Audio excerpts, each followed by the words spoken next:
Hi everyone. Let's work through a bad debt computation demo.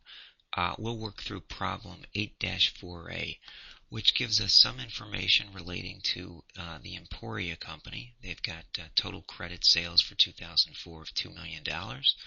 Accounts receivable at the end of the year is $800,000. And during 2004, they've written off $36,000. Okay, let's tackle Part A. On Part A, we're being asked, what amount of bad debts expense will Emporia Company report if it uses the direct write-off method of accounting for bad debts? Well, under the direct write-off method, we're spending less time matching the bad debts with the sales that occurred for a given period. Instead, we're just writing them off as they've incurred. Well, we've incurred $36,000. Well, that's the answer. We would write off $36,000. Okay? Now, let's tackle Part B. Part B says, assume that the company decides to estimate bad debts expense based on 4% of accounts receivable. What amount of bad debt expense will the company record if it has an allowance for doubtful accounts credit balance of $4,000? Okay, let me lay out a T account.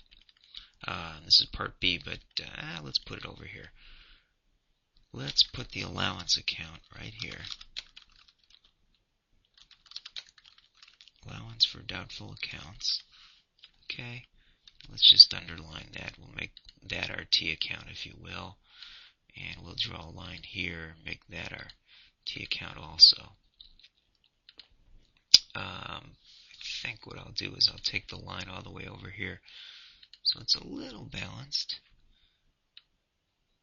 And we'll center that like there. Okay, so there's our T account, and what they're telling us is right now at the end of the period, but before we consider how to record bad debt for the year, we've got a credit balance of $4,000. So let's go ahead and put $4,000 as a credit balance here. Okay. One thing I want to do is make all of these comma. Okay, so we've got a $4,000 credit, and we know that we are going to take 4% of AR is our bad debt amount.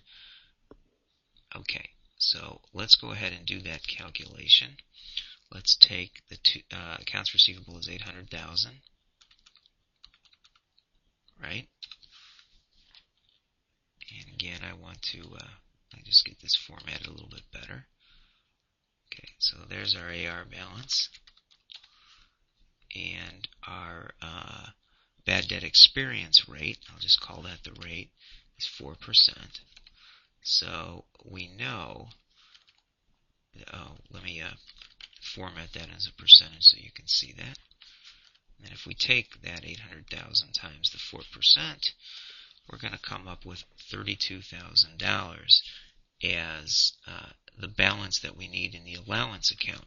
Well, if we already have $4,000 in there, and we know this needs to end with a balance of $32,000, right? So the T account should look like this when we're done. Well, how do we go from 4 to $32,000? Well, all we need to do is record another $28,000, and that's the answer we're looking for in Part B. So I'll put that in there, right? Because 4 plus 28 gives us 32,000. Okay, now in Part C, of course, Excel wants to turn that into a copyright, because I've never taken that out of the standard hotkey responses, or I'm not exactly sure what those are called in Excel, but certain keystrokes get you a different character set than perhaps you wanted. All right, let's look at Part 3. Assume the same facts as in Part B, except there's a $2,000 debit balance. Okay, what that means is we're going to solve for that cell. Instead of having $4,000, we've got a $2,000 debit balance, right? And we need to end with $32,000. So in order to get there, we need to have a credit of $34,000, right? 34 credit less a 2,000 debit will equal 32,000. 34 is the answer we're looking for.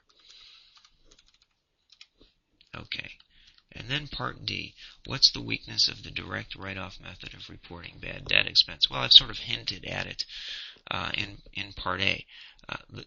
There's a couple weaknesses.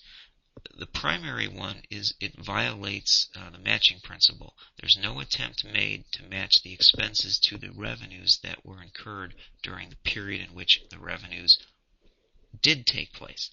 Another downfall is that the accounts receivable winds up being stated at a value that is not the same as the cash realizable value at the balance sheet date, and that's what we want.